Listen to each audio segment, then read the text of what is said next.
Halo teman-teman, jumpa lagi di channel YouTube Fokus Android. Pada video kali ini saya akan membahas tutorial bagaimana caranya kita menambahkan shortcut suatu website pada Windows, baik itu pada laptop atau PC kita.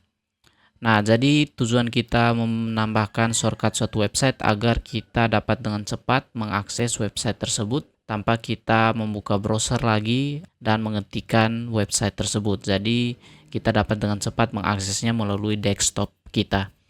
Oke, jadi di sini caranya saya menggunakan aplikasi Google Chrome karena ini merupakan salah satu browser yang paling populer dan paling baik digunakan oleh orang lain.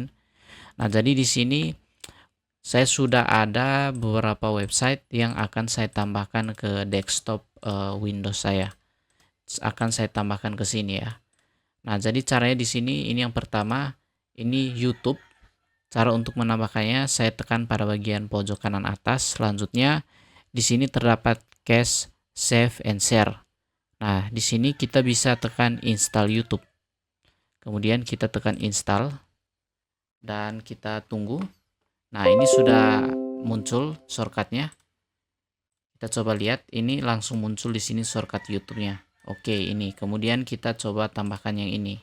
Ini merupakan website berita. Kita tambahkan. Kita tekan yang tadi lagi di sini. Kemudian kita klik install pack as apps. Tekan install apabila muncul seperti itu.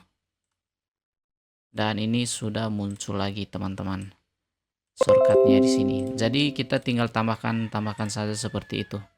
Ini lagi kita tambahkan. Jadi cukup simple, cukup mudah untuk menambahkannya. Dan kita cek, ini sudah muncul lagi di sini. Jadi kira-kira seperti itu teman-teman, cukup mudah. Dan di sini kita sangat simple untuk mengaksesnya. Kita langsung tekan seperti ini. Maka otomatis langsung mengakses ke situs atau website yang sudah kita buatkan pintasannya ini. Nah, jadi cukup mudah. Semoga video ini bermanfaat bagi kalian. Dan kita jumpa lagi di video saya yang berikutnya.